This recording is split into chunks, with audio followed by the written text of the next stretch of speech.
In this session, we will explore the connections between climate change and food justice, with leaders working to address these issues here in the Chicago region. I'm going to briefly introduce each of our panelists and then invite each of them to give a brief overview of the work that they do. And then our panel will take a fairly conversational format. I'll pose some questions to the group and invite their responses. And then we'll also open up for your questions in the audience and have opportunity for dialogue with you all as well. And we particularly encourage students to ask questions. So students, as you're listening to the conversation, jot down what might be of interest to you. We'd love to hear from you when we get to the audience Q&A. I'll introduce the panelists from closest to me to furthest away. Ruby Ferguson is driven by the belief that access to good health is a fundamental human right and has committed her academic and professional career to addressing the root causes of health inequities in her community. Ruby is the Senior Director of Strategic Relationships and Community Planning at the Greater Chicago Food Depository. And Ruby is also Chicago's first food equity policy lead in the mayor's office. In this role, she has stewarded the work of the Food Equity Council, where city and community partners collaborate to advance the priorities of the food equity agenda to transform Chicago's food system into one that is just and vibrant. Next to Ruby are Mecca Faye and Weza Itagi, who are the co-owners of Sisters in the Village Farm. Mecca's extensive background in the medical industry and her passion for helping empower people led her to begin her journey dedicated to helping rebuild communities through a healthy lifestyle and social and economic change. Mecca also pursued her other passion of learning how to farm organically so that she could teach our children the importance of growing their own food organically and teach communities about a sustainable life through urban farming. Mecca is living her purpose as a wellness coach, healing circle keeper, community outreach leader, urban farmer, and co-creator of Sisters in the Village Farm. Weza Itagi is an urban farmer, community cultivator, and horticulturist. Raised in Colorado's Denver metro area, Weza moved to Chicago in 2015 to pursue a master's degree in sustainable urban development at DePaul University. In both Denver and Chicago, Weza has worked with a range of organizations focused on urban agriculture, community empowerment, and earth stewardship. As a first-generation Ugandan American, she seeks to incorporate traditional African diasporic farming practices in Chicago, and she views farming as a spiritual practice with the ability to heal communities and grow collective power. She co-owns Sisters in the Village and is the steward for the Inglewood Nature Trail and Agro-Eco District. And next to Weza is Roger Cooley. Roger is Executive Director of the Chicago Food Policy Action Council, or CFPAC, and has worked for over 20 years in urban agriculture and sustainable equitable food systems, helping to facilitate policy and projects. CFPAC supports community partners across the food system to build trust for collaborative systems change. For example, CFPAC's team and community partners advocated for and directly supported the implementation of the Good Food Purchasing Policy in the city of Chicago, Cook County, and local healthcare and higher educational facilities. Roger also serves on the Cook County Commission on Social Innovation, the Chicago Food Equity Council, the Illinois Local Food Purchasing Agreement Advisory Committee, and the Illinois Agriculture Equity Commission. And farthest to my left, your right, is Alex Poltrak, the distribution lead and operations lead within the Urban Canopy. Within these roles, Alex coordinates transportation logistics and distributes local and non-local organic produce to commercial customers. Founded in 2011, the Urban Canopy works to create a more sustainable and equitable food system in Chicago. The organization includes growers, distributors, composters, and community members who seek to positively impact the city's environment, people's health, and the local economy. So I'm just really thrilled that we have opportunity to learn today from this panel of leaders who are working towards food justice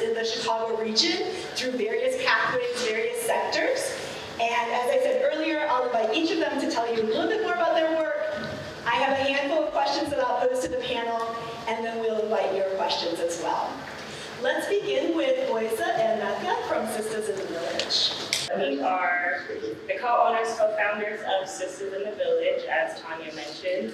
Our farm is located in the Inglewood community on the corner of 58th and Ada. We focus primarily on growing crops central to the African diaspora, so a lot of the crops that are just foods that we eat regularly across the world.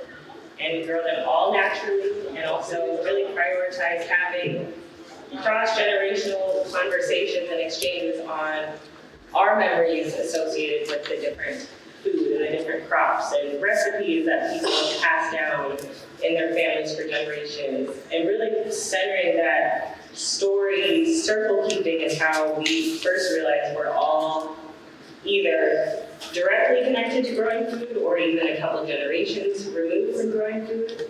And it's really important for us to just remind people it's very simple to be able to plant a seed and nurture a crop, and then that can really feed yourself and your family and your community. Yes. And as she said, using food as a talking piece to connect with our ancestors is our foundation of what we do. We've had the privilege, you saw in the previous slides, we're working with the Girl Scouts out of a school called Barbara Ace High School, which is located in the Inglewood community. So I get to do a love that and a passion that I had is actually showing our children how to grow food from seed to harvest and what to do with that food and how to prepare it in its most natural form and the nutrition of the food. That's really my passion and how food heals us. Our vegetables, our fruits, and our herbs. Speaking of herbs, we have a partnership with a student who actually is based at Loyola. She's in the medical school. Her name's Charmaine, and with her we created what we call Sister Apothecary. So we have different medicinal herbs that we grow on our farm, and then Charmaine works with us to put them into teas, to dry them, make ointments, and really talk about the medicinal properties behind all of these plants that we may just see growing and not understand how crucial they are to our health. So in one of the photos that will come up, you'll see we have on the corner of our farm a small box, kind of the same concept as a free little library, where everything that's in the box is free for folks to take. You can leave things if you want to. And then they all have descriptions on what the plant is, how it can be used, and it's really guided by Charmaine's expertise in the medical field, while also her deep knowledge of herbs and of just plants.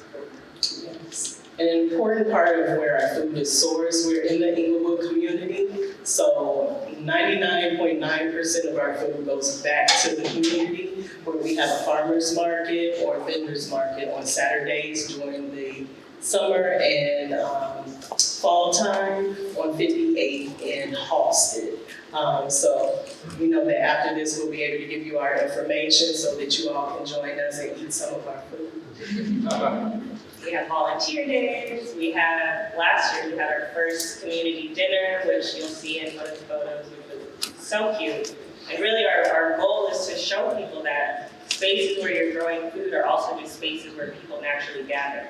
You don't just have to come and pull some weeds and grow some food, but you can come and have a dance party with us, or you can come and just sit and have story circles, as I mentioned. And it's every volunteer day is really different based on how we're feeling, how other people are feeling, and that's how the weather's working, how the climate is working.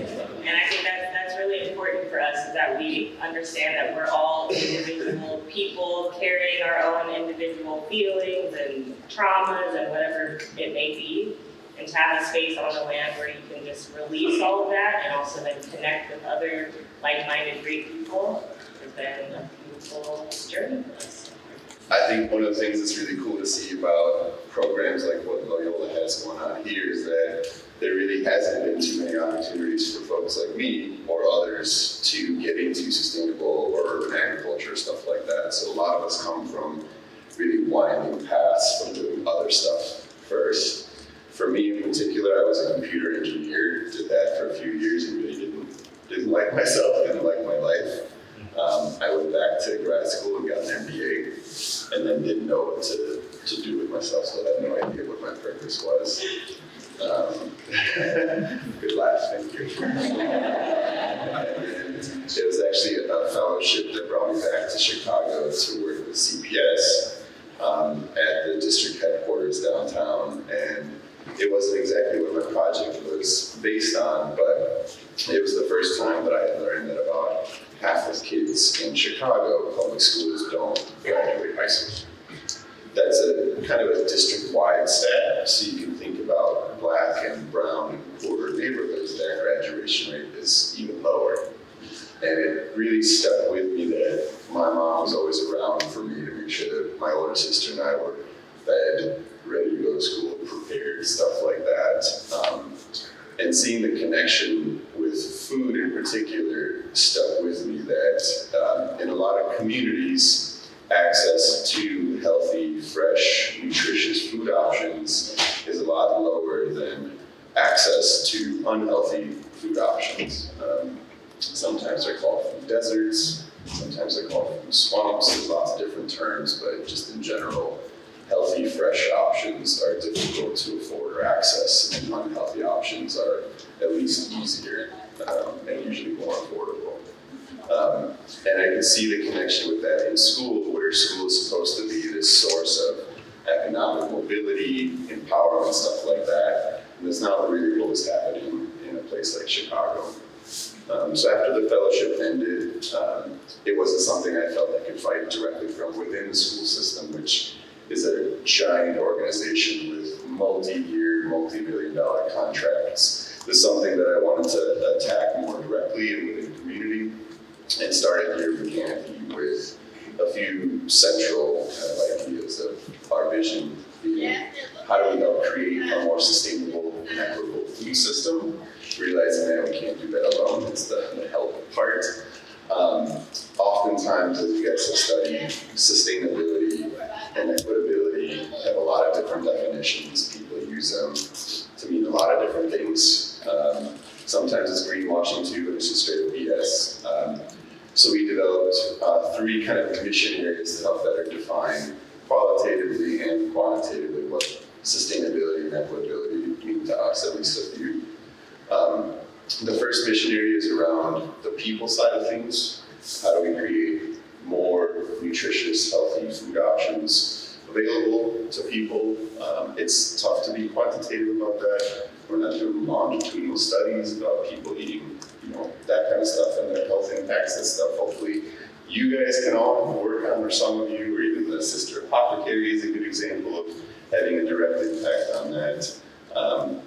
The second one is kind of the environmental mission of whether it's composting, reducing food miles, reducing waste, absorbing stormwater.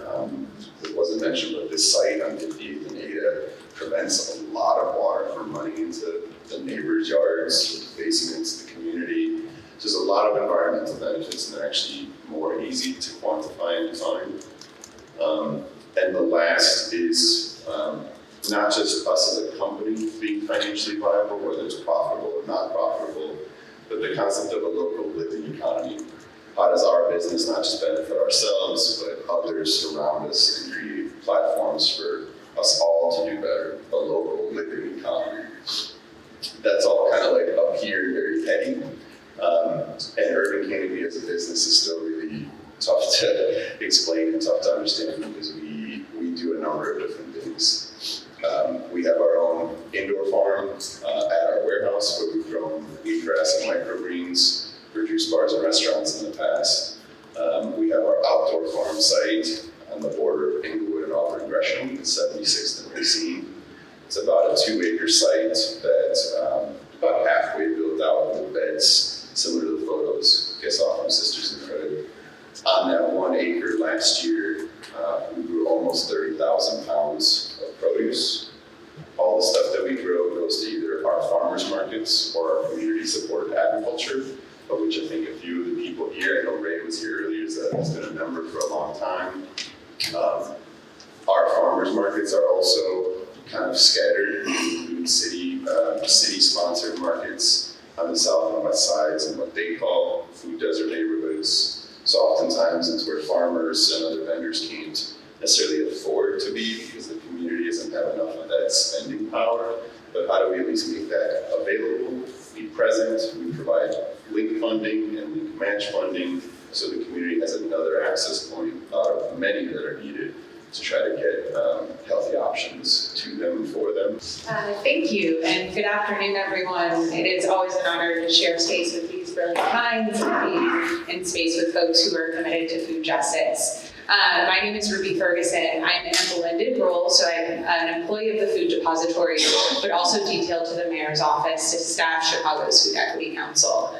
We have a short time to talk about work, so I'm going to focus on the Food Equity Council today. And before I get into the spiel, I often see people frantically scribbling all the things I'm about to say. These are all on a website. If you Google Chicago's Food Equity Council, there's a City of Chicago website that has the food equity agenda and our first annual report, so feel free to be present or take notes that resonate with you, and you'll be able to pull more from there. But I think in 2020, it's helpful to kind of talk about the origin story of the Food Equity Council. There were eyes on our food system in a way that there hadn't been before. Even though the issues that we saw come up were very prevalent and have been prevalent for a long time, but there was an opportunity for food leaders from across the city to come together and really think proactively, how do we not react to another crisis, but start addressing the issues that continue to persist and perpetuate inequities in our food system.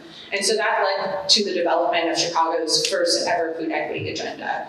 And then fast forward to 2021, I was hired to take that food equity agenda and make it into a council and help co-create what this could look like alongside these food leaders. And so the Food Equity Council is a private-public partnership.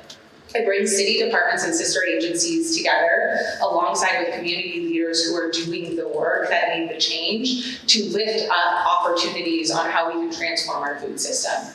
There are so many really incredible tables that are thinking about solutions for our food system. And the idea about the Food Equity Council is how do we activate those ideas and have them come to fruition. And so it is an action-oriented council to think about the policies and or programs that can transform Chicago's food system into one that's more just and equitable. So as it stands right now, we have 4 working groups working across the food system.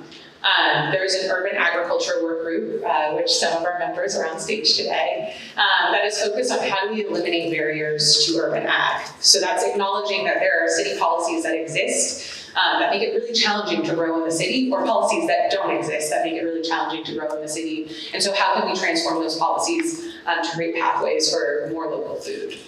We have an institutional procurement work group, and a lot of that work has started at CIFPAC and is being continued through this institutional procurement work group. And that's thinking about how can we leverage dollars that the city is already spending to invest in Black and brown growers, food entrepreneurs, et cetera, so that way the way we spend our dollars is in alignment with the values that we want to see in our food system.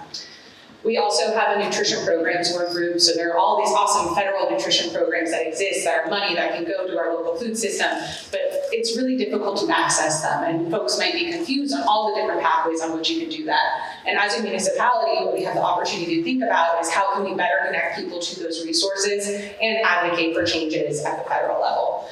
And then our last work group is our BIPOC food business work group. The priority there is really thinking about how do we invest in local entrepreneurs that have the solutions ready for community. The Food Equity Council is really focused on an assets-based approach. The idea is not to come in with a savior complex and say, this is what you need in your community, but rather people are doing the work now, and how do we support them in doing that work and liberate it so that way there's an accessible pathway. And so that group is really focused on how are we getting access to capital, how are we supporting entrepreneurs, and how are we making it possible so that the solutions that are coming from community are being invested in and not taken away from other folks. I spoke really fast, and there'll be lots more to talk about, so I'll pause there and kick it to Roger. Thanks for having us today. It's really exciting to be able to have these conversations with so many trusted partners we've worked with for years. So we've been around since the early 2000s. We originally formed in 2001 from a conference that was held at Illinois Food Security Summit with the Community Trust and some other partners like the Depository. to really look at what it would mean to have a more holistic view of doing food justice and food work in the Chicago region, but also Illinois, really recognizing there's the polarity between emergency food work that we need to feed people, we need to give them calories, we need to be addressing their immediate needs, that's the most important task. And then other folks seeing, well, what about other parts of the food system? We've been neglecting our local farming infrastructure, everything's revolving around commodities and global supply chains around food, but there's this massive gap in between the two, and how do we have these bridges and connectivity and start thinking about how food can provide, and food system work and food justice work can provide multiple functions, that there can be a lot of opportunities for dealing with all of the, using a business term, all the externalities that our current food system is causing, environmental degradation, the horrible working conditions and rights for folks, the massive inequities in the food system in terms of who has access to capital, land, labor, the fact that less than 2% of our farmers in Illinois are farmers of color, thinking about the conditions of animals who are in the food system, but also thinking about the health, all the health impacts that have been happening with the larger food system as well. So we started those conversations in early 2001 and trying to think about some of the ways that could support the work that Ruby was highlighting within the city, that there's a lot of departments and agencies that touch food in one way or another, but don't talk to each other. We have folks who are dealing with food waste and treating it as trash. We have folks who are giving out emergency benefits but aren't paying attention to the working conditions. But we have a licensing department that doesn't have any sense of what it actually means to get a business if you're starting it from scratch with low capital and no personal collateral because your family doesn't own a home that you can leverage for another purpose because of historic redlining that the city's been doing for decades. And how all these parts and pieces fit together was some of the conversations we started back then. Early on, we didn't necessarily have the same collaboration with the administration at the time. So the conversation became that how do we form that community, that sense to really bring together all the parts of the system that move these pieces together.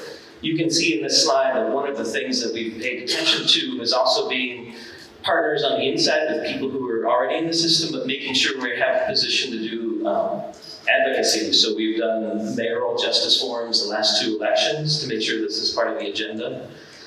This is Lieutenant Governor Stratton, who we've been developing a lot of relationships with at the state level.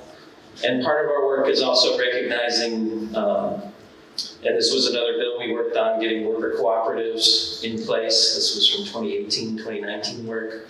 That all these parts and pieces from the neighborhood level to the part for folks working along the Englewood Trail line and really coming to a new model of what that means for community ownership, control over that space, and then how that sinks to across neighborhood work, how that then sinks to our relationships with Cook County and the relationships knowing that the borders between South Cook and the south side of Chicago don't really mean anything for the people living in those communities, but then also the relationship to state work and all the policy bills. There was a long call I was on this morning about recognizing the food bills that are out there for getting a good food purchasing policy for the state, that are getting universal school health meals, universal meals for all the students, public school students across Illinois.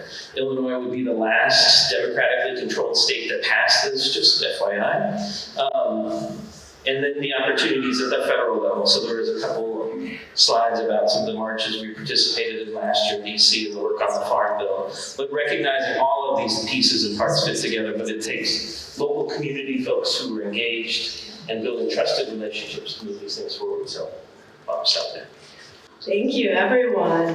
The title of our panel is Climate Change and Food Justice, which is a term a bit different from food security. So food security aims to ensure that everyone has access to nutritious, affordable, culturally relevant food. Yet, as we're already hearing as you describe the work you do, food justice involves much more. And so I'd like to, this is open to anybody, how do you understand food justice in the context of your own work? Tell us more about what food justice means to you.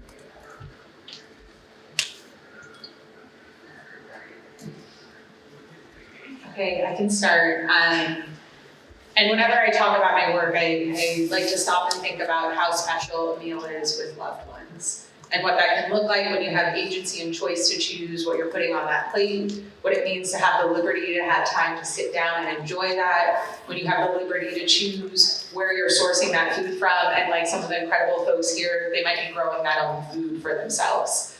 And so food justice is taking it a step beyond food equity and lots of steps beyond food security, where it's not just about meeting those essential nutrition needs that are needed to nourish the body, but really thinking about nourishing a community as a whole. So that is acknowledging that food is a driver for health and wealth building, and that a lot of people have been excluded from that.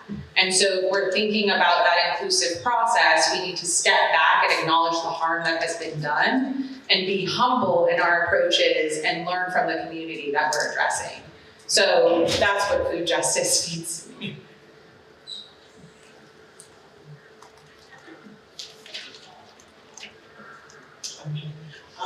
Food justice, it means us forming an organization that in a time where food was really not being talked about as a form of survival, but we needed it. In May of 2020, we just wanted to learn how to continue our mission with the work that we do in our 9-to-5 jobs, which we also work together in. And out of a clarion call from the community, we made a conscious decision that we needed to be a part of that pathway to providing food security, which it should not be a privilege to have healthy food. It should be your human right because it's food. No matter where you come from, where you've been, you should be able to have healthy, accessible food locally to you, because that's like on your journey of your rites of passage, you know? So that's what it means to me. And I'll just build off of that and say, as far as the justice piece, within the Inglewood community, we have some of the highest concentrations of vacant lots, many of them owned by the city, in the entire city of Chicago. That's a huge justice issue because the history behind how those spaces became vacant is a long story of disinvestment and neglect and just racist practices that unfortunately a lot of community members had to deal with the consequences of. So our farm is on a piece of land that had been vacant for as far back as I can see, and we worked with the Department of Planning and Development to see some of their former land use maps, and it's been vacant at least since 1900. So imagine, 120 some years later, here we were just realizing that growing food on a space that has been vacant is a way of adding justice to a community that deserves it. So it's important for us not only to be repurposing vacant spaces, but also to be growing it ourselves as Black people in a Black community and spreading that knowledge of the importance of growing our own food and having that agency over what we eat. So I think that's really the through line within the justice conversation is just trying to repair decades, centuries of disinvestment and neglect.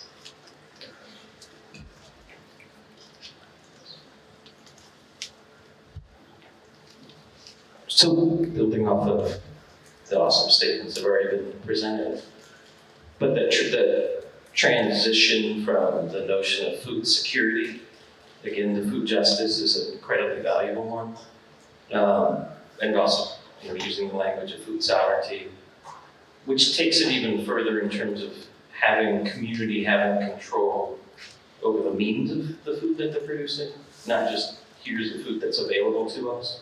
But we have control over it, we have control over the means of the production, we have control over what's being produced, control over the food waste for composting and what fertility we can put in there, control over the ownership of the seeds, and all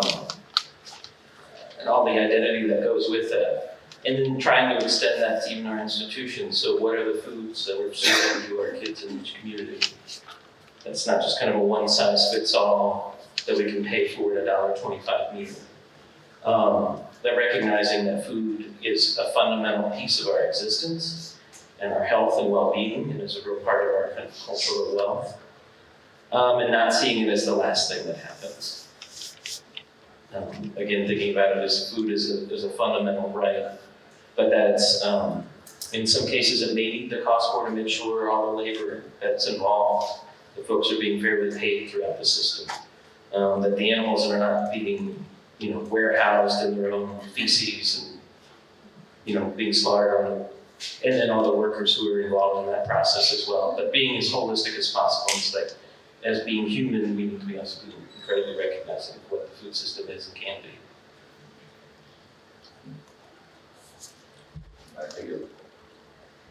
I think just about everything has been said, but I think for me too, the climate change piece of this is really important to realize that that is not equitably hitting everybody.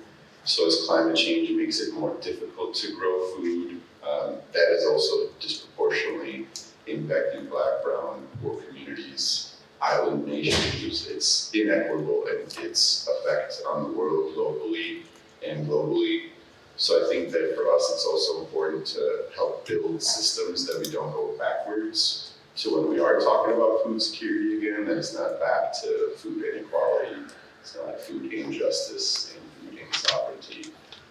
So I think waste is another area where if we're creating systems that compost and divert waste, that those businesses are also run by community for community, those jobs are available to everybody. That waste isn't piling up in neighborhoods that don't want it. And that investment in the future food security is done in a justice mindset and an equity mindset as well. Thank you all for your powerful and inspiring words. As Alex brought up climate change, it's the other half of the title for this session. I'll pose as the next question. How do you understand, or perhaps have directly experienced, the intersections between food justice and climate change here in the Chicago region?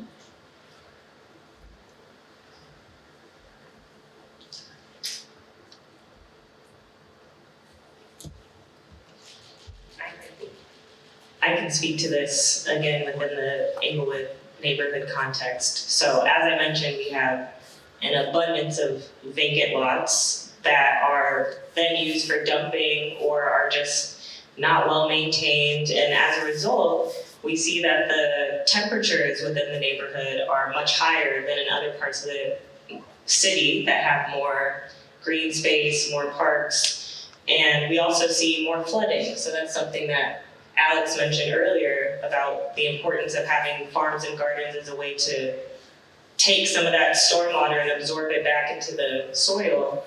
So it's the effects of climate change we're feeling in real time. It's not just hotter, not just flooding more, but also there's just less green space and less tree canopies within the community. So in our 3 years that we've been on our site, and have been intentional of growing different crops that are companions, plus adding in a lot of native plants and flowers, we've seen almost the ecosystem returning to a space that, again, was vacant for over 100 years.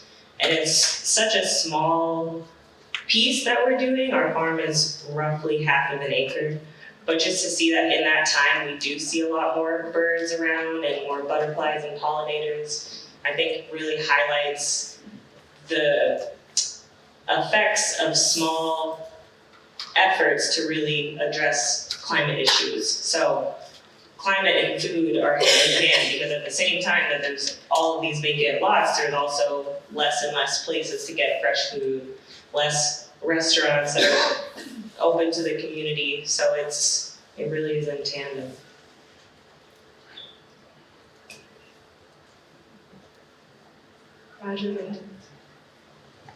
Some of it's also the disruptions in food production elsewhere, from floods, droughts, other hurricanes, that are hitting, major food producing areas of the United States and other parts of the world.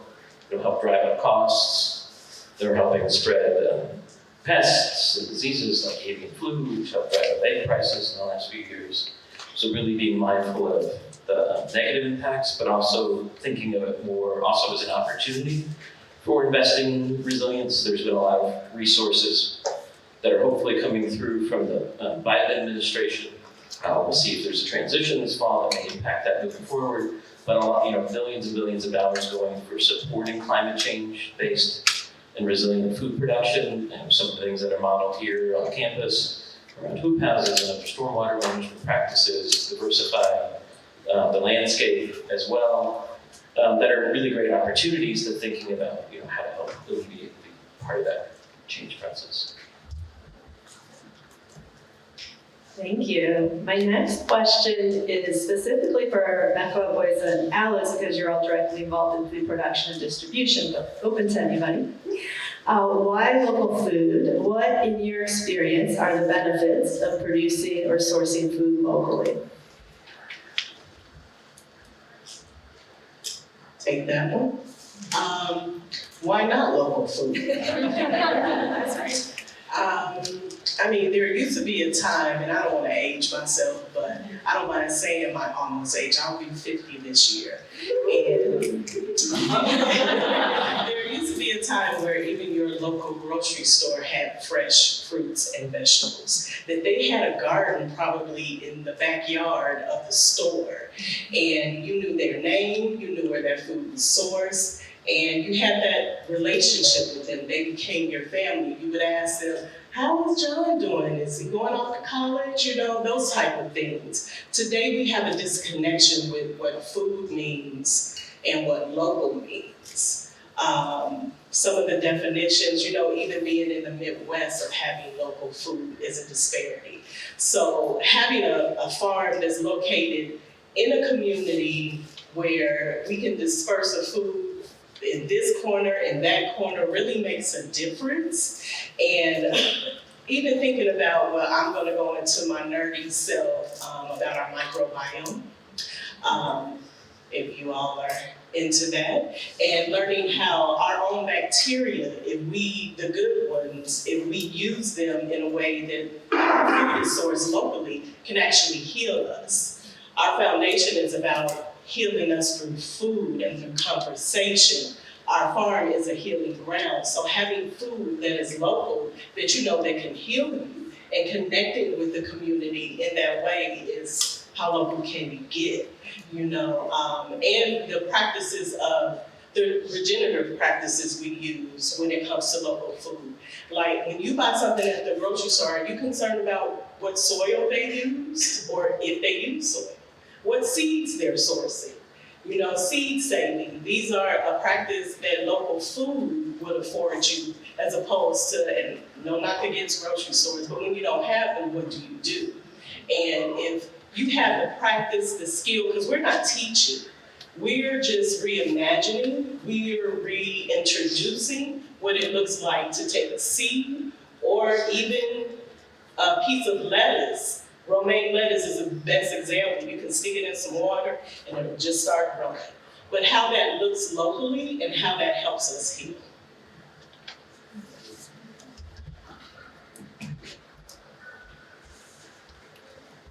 I think for me, one of the reasons that local is really important is even expressions like follow the money makes a bit of sense here, is that when you consume local food, that means that money is staying local. It's staying to support your community, your neighbors, your city, our state. And a lot of the food that we buy that's highly processed, not organic, those are the things we're using our dollars to vote to support instead of local. And so I think the more that local wins, the more money stays locally instead of flowing out of our communities. So I oftentimes think of food as we're making decisions and votes every single day with the limited resources that we have. So the choices that we make matter. There is money that can flow into communities if we try to organize it that way. So that's the goal, I think, is to organize it so that that money stays and circulates within communities instead of being exploited and extracted.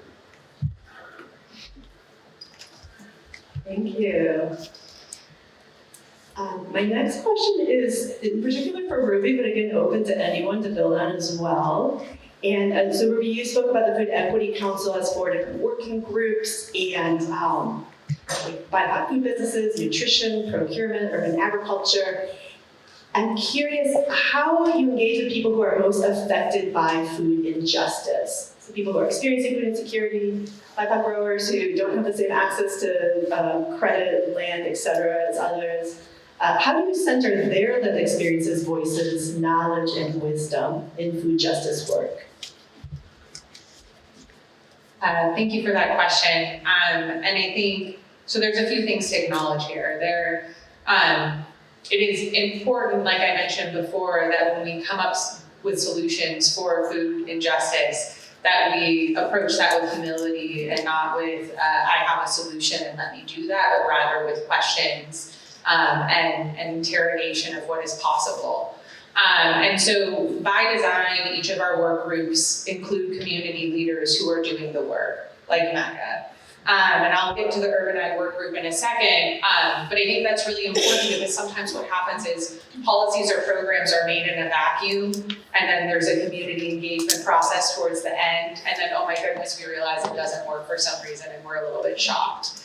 And so I think our urban ag work group is a great example of how we really co-created with growers to come up with solutions. So in the Chicago Recovery Plan, we had $2 million allocated to urban ag, and it was a broad statement of investing in local urban ag. I remember there was a lot of trust building we had to do with the work group because they had crazy old me pull up a blank PowerPoint and said, we have $2 million, how do we want to spend it? And everyone was like, is this really happening? Do we get to design this?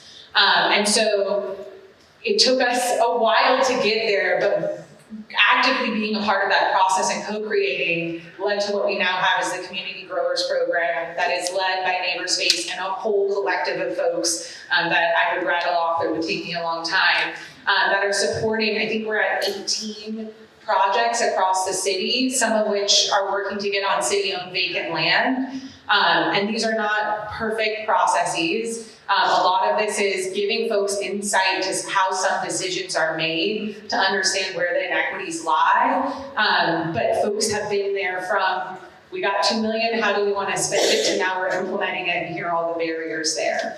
Another example of that, and I just want to highlight it because we have our first recipients of the license here, is the produce merchant license. So for decades, folks like SIFPAC and other organizations had been advocating for a business license for urban ag that was tailored to that. With the having the Food Equity Council in place allowed us to co-create that license and push forward with what is now the produce merchant license. Again, not perfect, doesn't answer all the solutions, but we have a clear license that's set up for urban ag that allows both community gardens and urban farms, and folks who grow in the city know it's a big deal that community gardens can do this as well, to stand up farm stands on the property that they're growing and sell directly to community. These incredible human beings right here are our first recipients of that produce merchant license.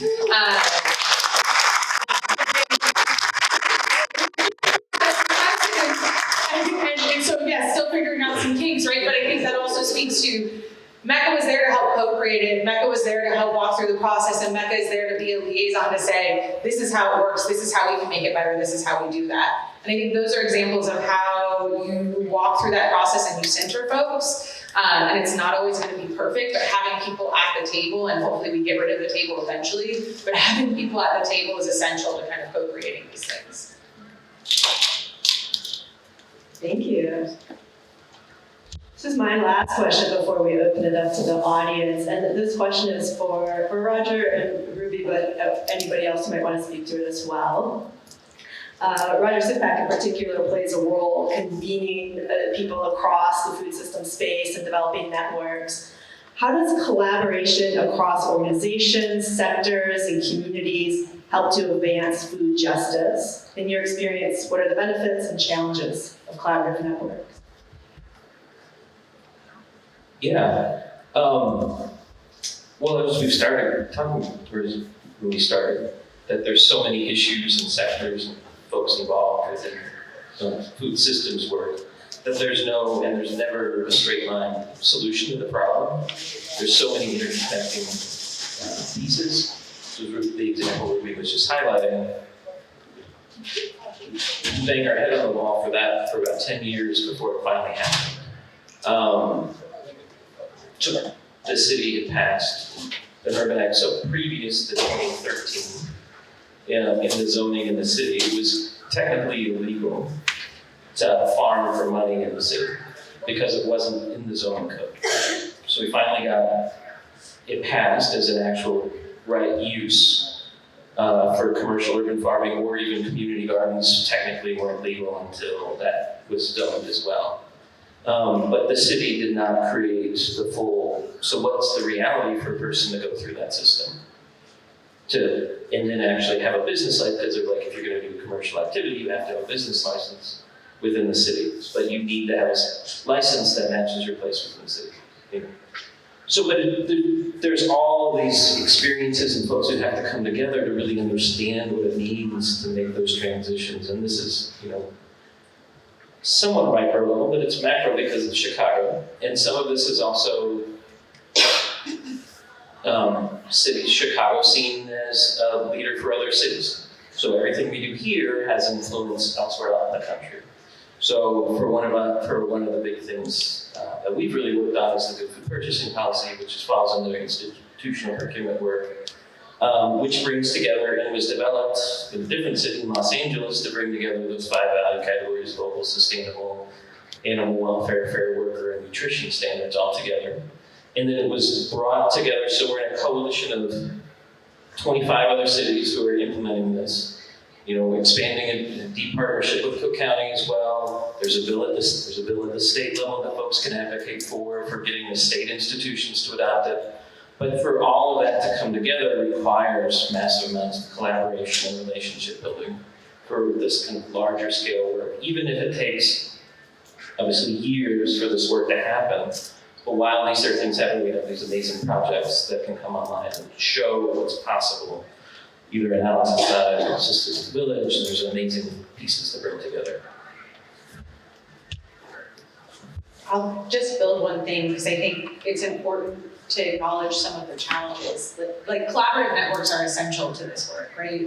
And some of the challenges that are important to acknowledge, and a lot of the time that Roger just spoke to, is balancing the urgency of the now with the planning of the future. And I feel like that's something that's really hard with the Food Equity Council to navigate and balance, because people are hungry now and justice is happening now. And like the time it took to pass this policy, yes, we got farm stands, but it hasn't solved anything, right? Like it is a step in that direction, but it's not the solution. And I think it's so important to balance that and also acknowledge the, how do you say direct and targeted and keep the goal in mind when there's so much noise and so much you could be working on. Balancing those things it's a challenge, but it is the beauty of this collective space, because you have a network of folks that are coming together, and it really is healing because you're not doing this alone.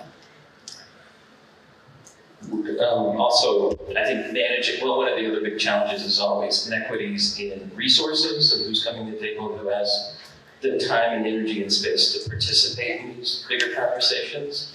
It's very challenging to do a small place-based work and then have the extra capacity to actually participate in spaces, and then or have trusted partners who can fairly represent what they're doing and their interests, but also just the fiscal resources and how they're being distributed within different spaces. So how are grantors, grantees, philanthropy making investments? How does the city decide to make these choices, and what's the level of capacity that an organization has to have? Do they already have to have a business license even to apply for a grant, for example? So a lot of making sure that these doors are held open for folks who may not have the same level of access and opportunity. I just wanted to make a point of the work that Boyce and I do in our 9 to 5. As Ruby was mentioning, I'm sitting on these tables just as a community member and as a leader in being an advocate for farmers within the Inglewood community specifically. So my role for an organization that I work for called Grow Greater Inglewood is I'm the lead steward for our Inglewood Village Farming Collective, which I'm a part of the collective as well, along with WASA, but really searching out for people who want to grow food in the Inglewood community, specifically farm businesses. Now, we're a for-profit business, a LLC, so we're not really making a lot of money from the food that we source, but it's more the education around not only food, land, because also that land within the city of Chicago, in Inglewood, and work with these other organizations to make sure that we have access to land to grow the food and be able to steward the land, take the land back from which it came from. I know we're supposed to keep it, you know.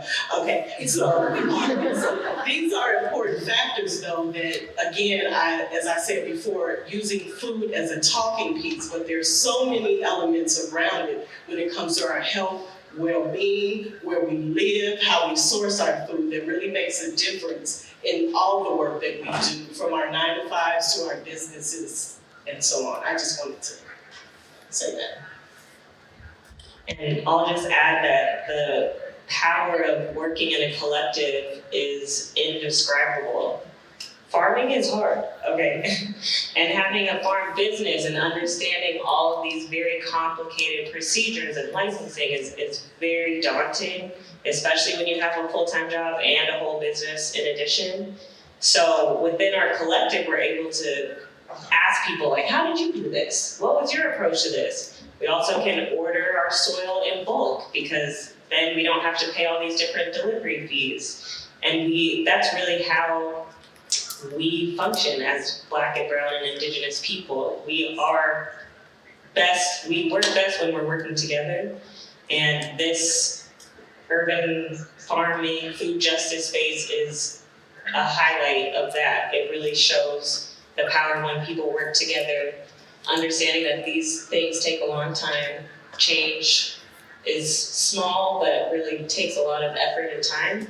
But when we're working on this together, it doesn't feel nearly as daunting. And we understand the larger purpose of what we're doing. It's very clear. Our purpose is, our vision, our mission is set. And so when we are able to work together, it just makes it less stressful. But still, it's tough work. Thank you. Oh, Alex, did you want to add? I'll just add a little bit that I think the power of collectives too is just thinking about some of what Roger started with. Of this starting in 2001, you're talking about the Daley administration, the new Manual administration, the Lightfoot administration, now the Johnson administration. That I think, to what Boyce has said too, a lot of this is individuals making an outsized individual effort as part of these collectives, and it is really exhausting and tough to sustain. So having a collective and other kind of people sharing the load, it really helps it continue to go forward when any one person has to step back. It helps us be resilient when all the rules potentially change every 4 years. It helps us continue to fight that fight as a group to keep making, hopefully at least slow and steady progress, and at times leaps and bounds forward. So the first time seeing a lot of these equity positions and thoughts put in at the highest levels is a new thing. So, hopefully other leaps and bounds to through a lot of that collective effort, and so many people working on pushing us forward. Thank you. That's some wonderful wisdom from all of you for our students here at Loyola, because I know we have very passionate students who are eager to create social change, are working hard to create social change, and I hope you heard that it takes time, so don't get discouraged, that it can be tiring. So take care of yourself, and that working with others in that work is super important and helps you increase your impact, helps you sustain yourself. So thank you all for sharing that. I want to open up to the audience to hear your questions. Particularly, we'd love to hear from students, but anybody who's interested in asking a question, Kevin will bring the mic to you.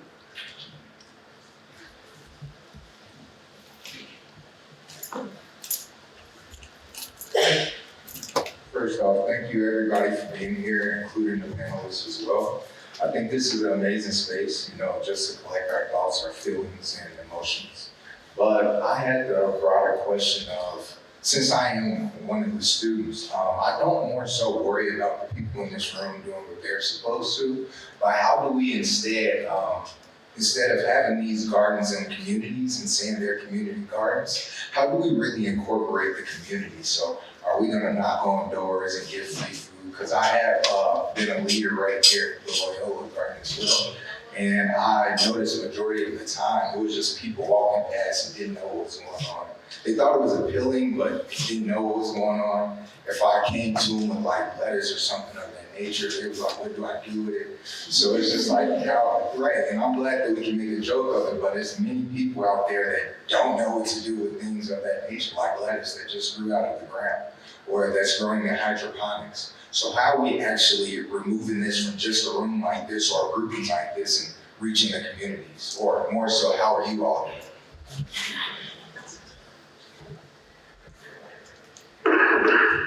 Thank you for that question. That is very important because we need to know where the food is going after we grow it. And our first year, we did go door to door. We had little recyclable bags and we put vegetables in there and we went to neighbors because we sit right in the middle. And so, you got houses like that are literally all around us. And we literally went to their houses. And we also do workshops. We do on-site workshops about how to prepare food. So we're connecting with the community. They know us, they love us, we love them. And a little story, we feel like we know we were called to this particular location. One of the families on the block, when we first came, he said, my grandmother, who is passed, in the 60s, I think it was it in the 60s? He said she wanted to have a garden right here where y'all are at. And she didn't know how, she couldn't because of all the environmental stuff.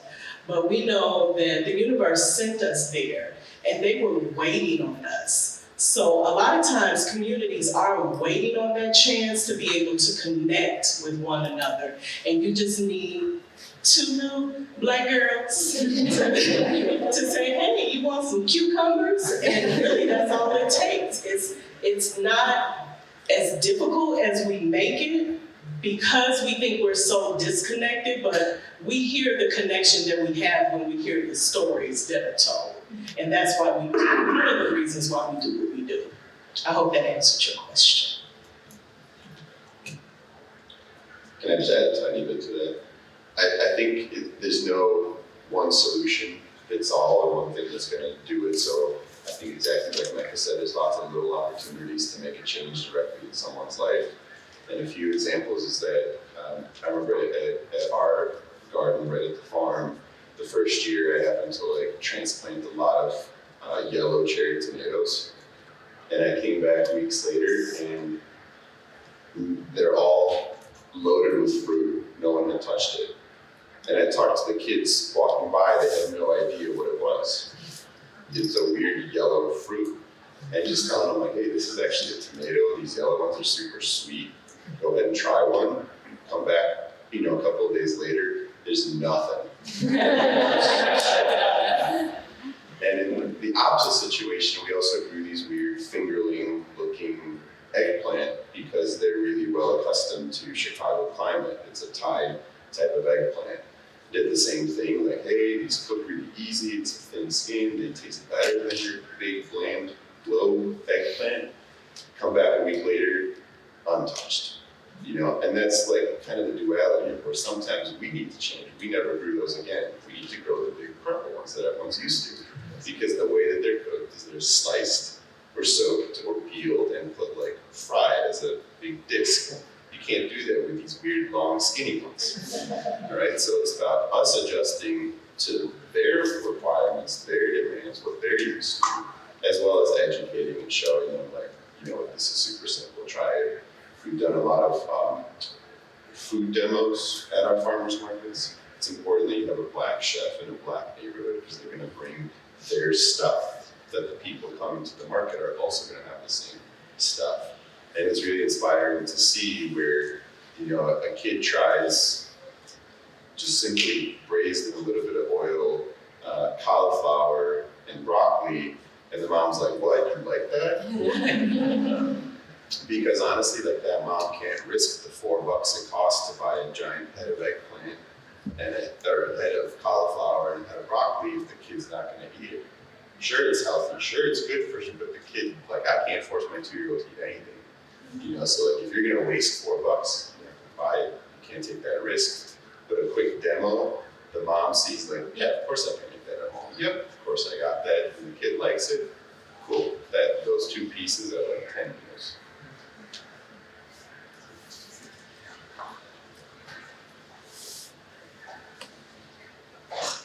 Thank you very much for the nice input all of you have given. I just would like to know whether you are taking some efforts to get the empty lands that is available to the city of Chicago for the benefit of many more people that you shared just now.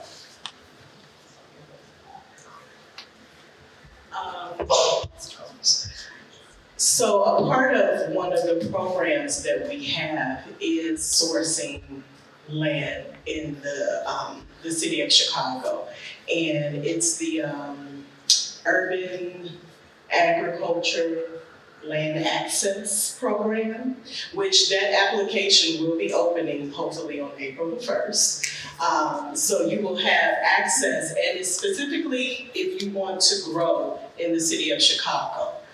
So you could be in Humboldt Park, Inglewood, Auburn Gresham, but there'll be a list of sites that you can actually say, yes, I want to grow food here, and you go through a process. It's also in conjunction with the Chicago Community Growers Program, because that's where you get the funding that you need to be able to start from the beginning to the end of how that looks as far as remediation to the land, and other financial, resources you may need to start growing food. So those programs are in practice right now. April the 1st actually is supposed to be for both applications. For folks who are interested in vacant land access, that is city-owned land, it's a very confusing process because there's city-owned land, there's privately owned land, there's county-owned land, and the list goes on. A whole bunch of people own land that is vacant. But Sidewalk Builder is the website where all city-owned land that's going to go for sale will be posted. That is also where the city is trying to create transparency on what land is available for sale, what land needs remediation, or what land has been sold. And so what Becca was referring to is one of the pathways that we went through to get land listed for folks who are interested in growing. I have a question. Great, thank you. Hi, I'm Heather Navarro. I'm the director of the Midwest Climate Collaborative, of which Loyola is one of the founding members. And I spend a lot of time connecting community groups to resources and funding sources, partners, so that we can get more money, get more things done here in the Midwest. And I'm curious if you've all been able to tap into any of the federal funds that have become available in the last couple of years, from the Inflation Reduction Act and the Infrastructure, well, more probably the Inflation Reduction Act. But and if not, what barriers and challenges, capacity gaps, those sorts of things that you're running into? Thank you.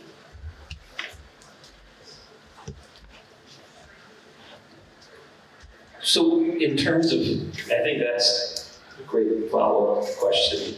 Follow-up to have around how to make those programs accessible for urban food systems programs and work. Much of that was under IRA for, there will be some under the RCP. Maybe USDA programs. But there's some, but a lot of it's not been, they just opened the county office for FSA a year and a half ago, which was one of the first, which is the Farm Service Agency, which most rural farmers have access to, which is where almost all USDA programs come from for loans and other direct programs direct for farmers, not grants that go to nonprofits that support farmers. So there's not been a ton of outreach around that. I think there's a lot of exploration.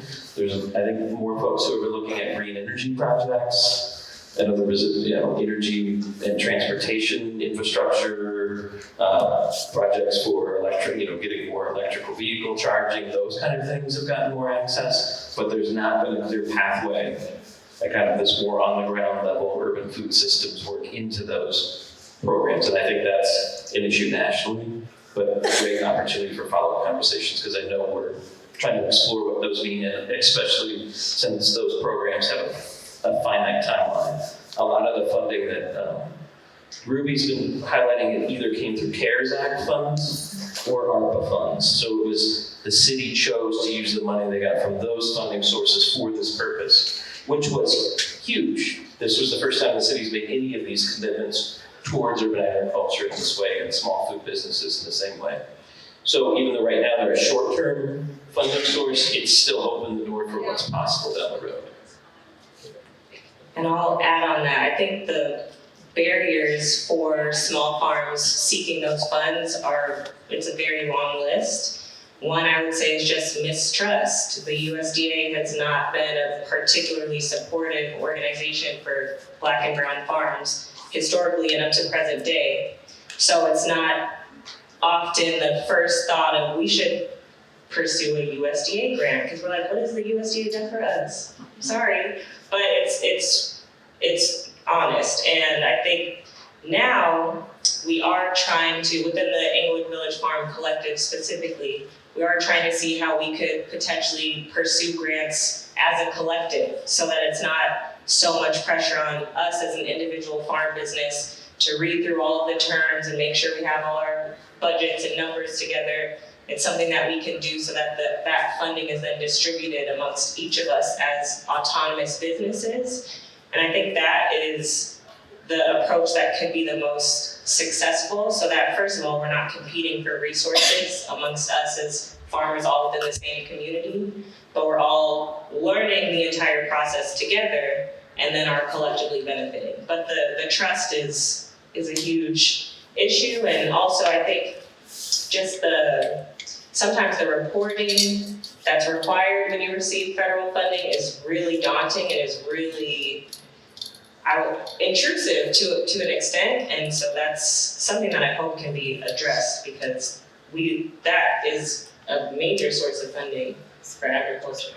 And it's also the opportunity cost of putting together, spending 40 to 80 hours to apply for this grant that you have maybe a 20% chance of receiving is, it's a huge burden on organizations, or even well-resourced organizations, to take that chance, that you don't get reimbursed for the cost of that application. I think there's some conversations with local philanthropy about how to help support that upfront cost, but it's definitely something that we should be pushing a lot harder on. I have a follow-up question to that. I'm curious, can you talk more about the connections that exist between local projects, resources, and policy, and those at the state and national levels, and how can people who are working locally come together, build movements, build power to affect policy change at those larger scales? Well, I know the Black Farmers Lobby Day, April the 3rd, is happening. Second annual, yes. And so that's a way to be able to connect locally in Springfield. I've also been on that task force, to get the understanding of getting these bills passed, what they look like, what they mean to us, and really understanding on a legislative level how that affects us locally. So that's one way that I can say we're tackling how that looks.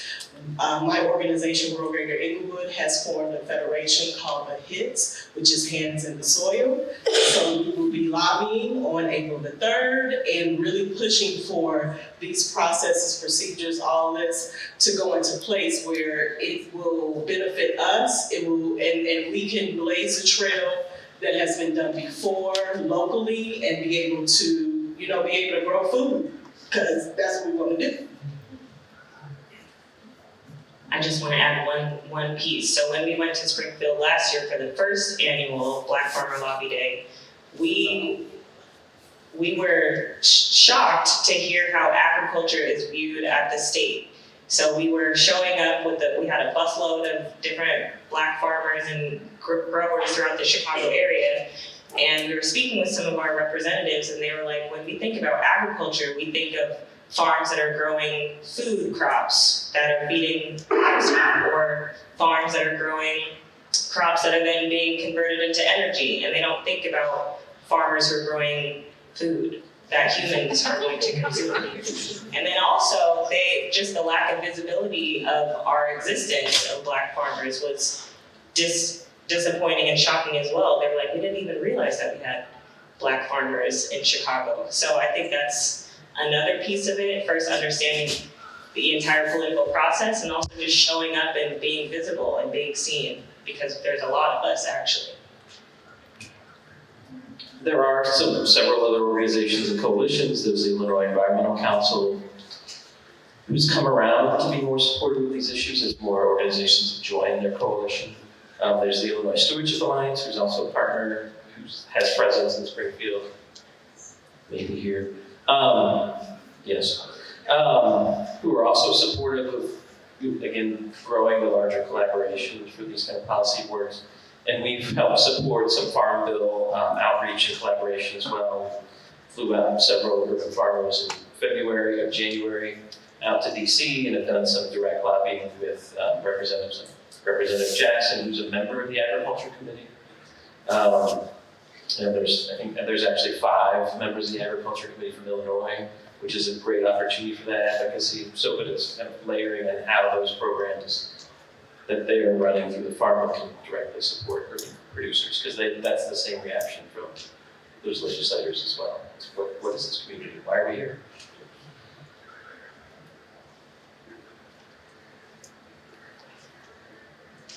I think the key part has been mentioned a few times is just the visibility.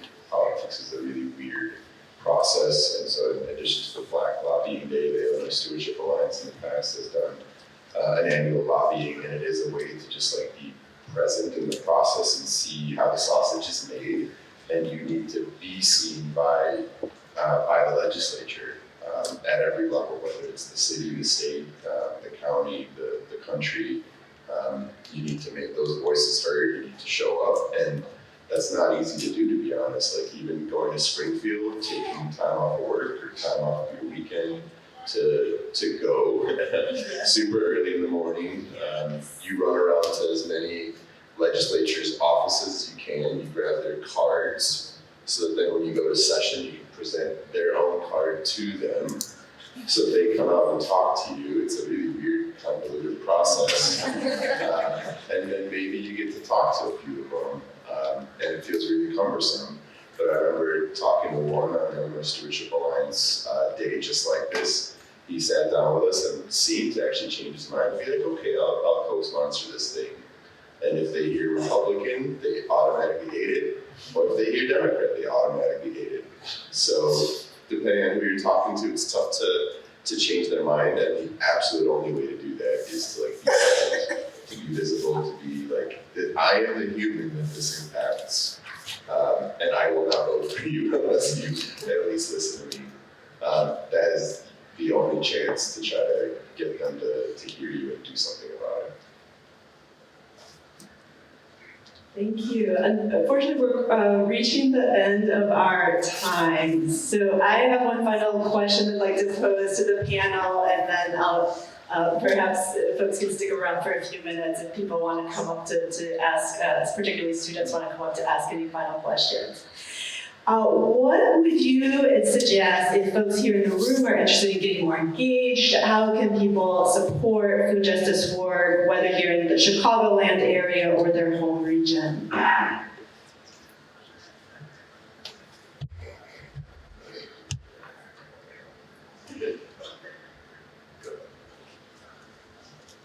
Okay, well, for us, this is the season that we need all the hands and energy and bodies that we can get to help make this work possible. So you can support us by checking out our website, Sistas in the Village, SISTAS, inthevillage.com.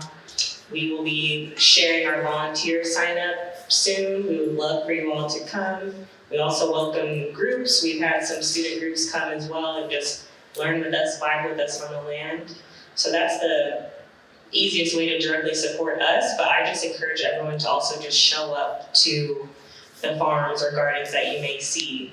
I think some of our most valuable interactions that I've had on the land is when someone has just walked by and, you see when people are like question marks in their eyes, like, what is this? But then when they come in and ask, actually, what is this? What are you doing here? Is when we really are able to make some meaningful conversations and connections with people. So just ask questions. Most farmers, gardeners, growers love to talk to people, and we're used to talking to people, so. Support your local farmers market. Just Google wherever you live, the nearest or furthest farmers market that you can go to and support your local farmers market.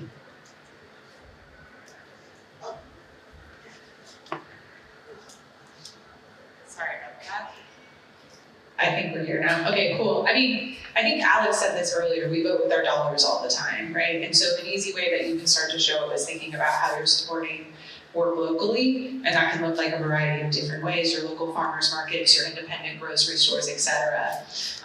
It is a farm bill year, and so paying attention to what's going on with the farm bill is a great way to think about how you can advocate change there, and then even paying attention to what's happening with your local alderman, or even within city council, and seeing what ordinances might make an impact there. That's an easy way to start to get involved. But I think we eat every day, and so thinking about how we can make choices daily that can invest in our community, and maybe if you live in a community that already is inundated with lots of beautiful food, how can you make an extra drive to a neighborhood and support a business that might benefit from some extra resources from across the city? Chicago is an incredible city with food, and that's not exclusive to West Loop, and so we need to get out of that area and explore all the incredible food that's happening everywhere else.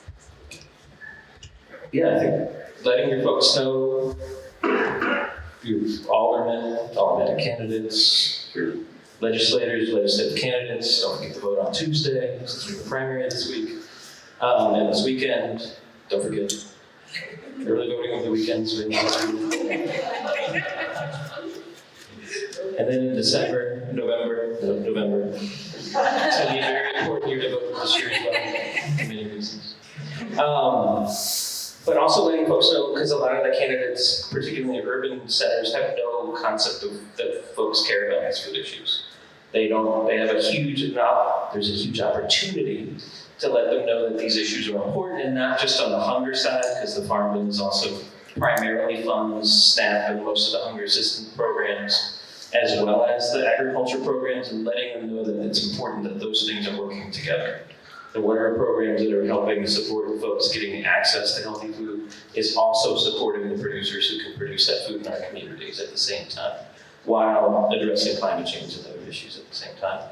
And that applies to our state folks as well, that they just don't know. And so it's an awesome opportunity to let them know through either a simple phone call or a simple letter, and looking at organizations like Illinois Environmental Council, Illinois Stewardship Alliance. We're at ChicagoFoodPolicy.com. And we have a listserv and we promote these opportunities as well for advocacy. I think that, I'm gonna maybe sound a little weird, but do something easy. Do something that makes sense for you so that it's sustainable for you. If you already go shopping, shop at a farmer's market. If you like to cook with something locally grown. If you like being outdoors, go to the garden. If your thing is organizing, community activism, there's tons of organizations to join, next door, outside. There's lots of stuff to do that isn't a big lift, so that it doesn't feel like you're doing something totally different. You're just doing the things that people here are advocating in sustainable chunks.